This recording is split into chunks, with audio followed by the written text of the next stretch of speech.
नमस्कार दोस्तों, बुद्धिमती संस्कृत एजुकेशन में आपका स्वागत है। दोस्तों, इससे पहले हमने बुद्धि के सिद्धांतों पे चर्चा कर ली है। हम बुद्धि के सिद्धांतों पे अलग अलग जो विद्वान हैं, अल्फ्रेड बिने हो चाहे हार्वर्ड गार्डनर हो, उनके अनुसार जो बुद्धि के सिद्धांत दिए गए थे, उन सभी विद्वानों के अनुसार हमने बुद्धि के सिद्धांतों पर चर्चा कर ली है।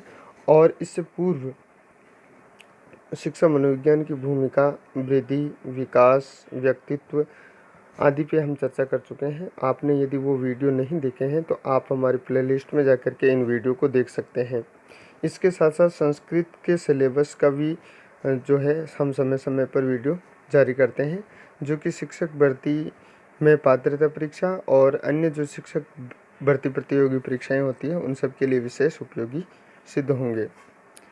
तो आपसे निवेदन है कि आप हमारे चैनल पर यदि पहली बार पधारे हैं तो आप सब्सक्राइब करके और जो नीचे लाल बटन दिया गया है उसे दबाकर ब्लैक कर लीजिए और बेल आइकन भी ज़रूर प्रेस कर लीजिए, ताकि शिक्षा और रोजगार से संबंधित वीडियो आपको समय समय पर सबसे पहले मिलते रहें। तो आइए दोस्तों, आज हम शुरू करते हैं आज का हमारा ये वीडियो बुद्धि के सिद्धांतों के बाद बुद्धि के मापन के सोपान, यानी कि हम बुद्धि को किस किस तरीके से माप सकते हैं शिक्षा मनोविज्ञान की भाषा में।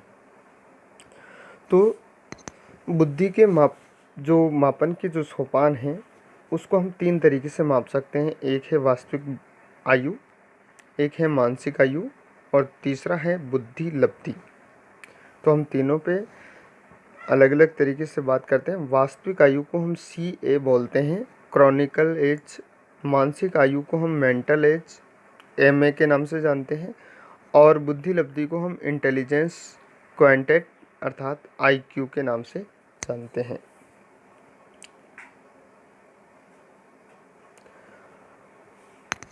और जो बुद्धि लब्धि ज्ञात करने का जो सूत्र है वो है IQ = MA/CA × 100। ये टर्मन ने दिया था 1916 में। यही सूत्र सबसे ज़्यादा काम आता है। IQ = MA/CA × 100, ये 1916 में टर्मन के द्वारा दिया गया था। बुद्धि परीक्षण का इतिहास। यहाँ से परीक्षा में बहुत सारे प्रश्न पूछे जाते हैं कि किसने कब परीक्षण किया, कौन सा सूत्र दिया, सबसे पहले किसने सूत्र दिया, अंतिम सूत्र किसने दिया। तो बुद्धि परीक्षण के द्वारा मानसिक आयु ज्ञात की जाती है। बुद्धि परीक्षण के द्वारा मानसिक आयु ज्ञात की जाती है। सबसे पहला बुद्धि परीक्षण 1905 में फ्रांस के निवासी अल्फ्रेड बिने ने साइमन की मदद से तैयार किया था। किसकी मदद से तैयार किया था? साइमन की मदद से, जिसका नाम था बिने साइमन बुद्धि परीक्षण। और इसमें प्रश्नों की जो संख्या थी वो 30 थी। इस परीक्षण में सबसे पहला संशोधन 1908 में किया गया और दूसरा जो संशोधन था वो 1911 में किया गया था। और जो 1911 में जो संशोधन किया गया था उसमें प्रश्नों की संख्या 30 से बढ़ाकर 59 कर दी गई, 59। 1916 में अमेरिका के स्टैनफोर्ड विश्वविद्यालय में टर्मन की अध्यक्षता में बिने साइमन बुद्धि परीक्षण में संशोधन किया गया, यानी कि 1916 में ये संशोधन किया गया। और परीक्षण, ये जो परीक्षण था, ये इस परीक्षण को कहा गया स्टैनफोर्ड बिने परीक्षण, स्टैनफोर्ड बिने परीक्षण या फिर टर्मन बुद्धि परीक्षण। और इसमें प्रश्नों की संख्या 59 से बढ़ाकर कितनी कर दी गई? 90। तो पहले प्रश्नों की संख्या 30 थी, फिर 59 और अब कितनी कर दी गई? 90। भारत में 1922, ध्यान रखें, भारत में 1922 में सबसे पहला बुद्धि परीक्षण FG कॉलेज लाहौर के प्रिंसिपल डॉक्टर CH राइस के द्वारा बनाया गया। यानी कि भारत में सबसे पहला बुद्धि परीक्षण कब बनाया गया? 1922 में। कौन सी कॉलेज में? FG कॉलेज लाहौर में बनाया गया था और डॉक्टर CH राइस के द्वारा ये बनाया गया। CH rice C.H. राइस ने बिने साइमन बुद्धि परीक्षण का भारतीय अनुकूलन किया और ये परीक्षण कहलाया हिंदुस्तानी बिने परफॉर्मेंस पॉइंट। हिंदुस्तानी बिने परफॉर्मेंस पॉइंट। तो ये भारत में C.H. राइस ने ये सबसे पहले परीक्षण तैयार किया। कब किया? 1922 में। अब बुद्धि परीक्षण जो होता है वो व्यक्तिगत भी हो सकता है और सामूहिक भी होता है। जो व्यक्तिगत होता है वो शाब्दिक और अशाब्दिक, सामूहिक भी शाब्दिक और अशाब्दिक, इसको दो भागों में बांटा जाता है।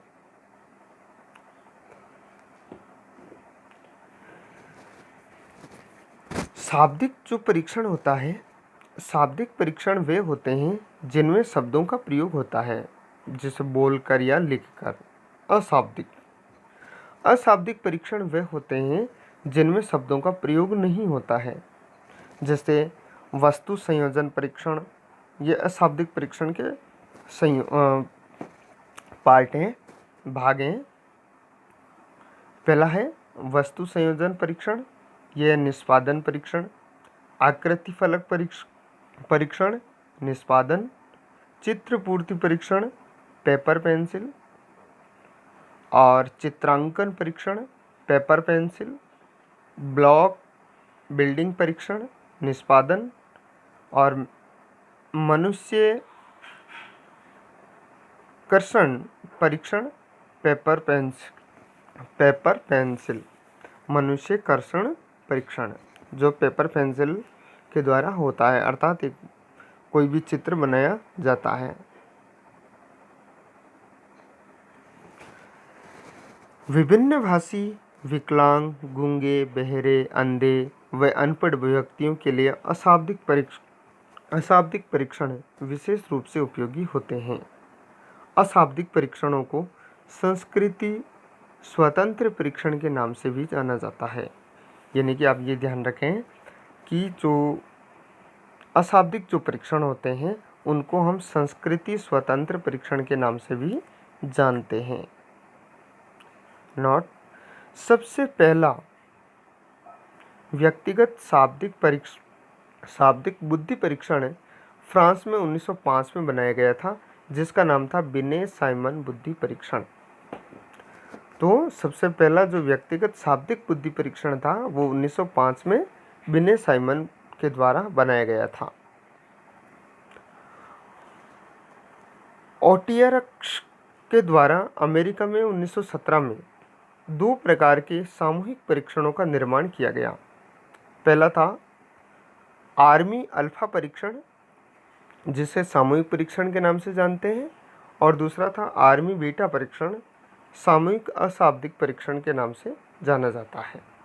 वर्तमान समय में प्रचलित जो परीक्षण है उसका नाम है सामूहिक शाब्दिक परीक्षण। सर्वश्रेष्ठ जो बुद्धि परीक्षण है उसका नाम है व्यक्तिगत शाब्दिक परीक्षण। क्या नाम है? व्यक्तिगत शाब्दिक परीक्षण। टर्मन ने अशाब्दिक परीक्षणों की आलोचना करते हुए शाब्दिक परीक्षणों को उचित बताया है। यानी कि टर्मन के अनुसार शाब्दिक परीक्षण जो है सबसे अच्छे हैं, लेकिन कुछ मनोवैज्ञानिकों ने अशाब्दिक परीक्षणों का उचित प्रयोग बताया है, उनको उचित बताया है अशाब्दिकों को। निष्कर्ष रूप में हम ये कह सकते हैं कि शाब्दिक और अशाब्दिक परीक्षणों को एक दूसरे के विरोधी न समझकर इन्हें पूरक समझना चाहिए। बेसल वर्ष, जिस अधिकतम आयु के स्तर के प्रश्नों का बालक हल कर देता है उसे बेसल वर्ष कहते हैं। ये परीक्षा में अधिकतर प्रश्न पूछा जाता है कि बेसल वर्ष किसे कहते हैं। तो बेसल वर्ष वो होता है कि जिस अधिकतम आयु के स्तर, जैसे 5 वर्ष का बालक है और वो 8 वर्ष तक के प्रश्नों को हल कर देता है, तो उस 5 वर्ष के बालक की अधिकतम आयु कितनी मानी जाएगी, उसकी मानसिक आयु कितनी मानी जाएगी? 8 वर्ष। और ये जो 8 वर्ष आया है यही उसकी बेसल आयु है और यही उसकी मानसिक आयु भी मानी जाती है, यानी कि बेसल आयु को ही हम मानसिक आयु कहते हैं। टर्मिनल वर्ष, टर्मिनल वर्ष का अर्थ होता है जिस आयु स्तर के प्रश्नों को बालक हल नहीं कर पाता है उसे टर्मिनल वर्ष कहते हैं।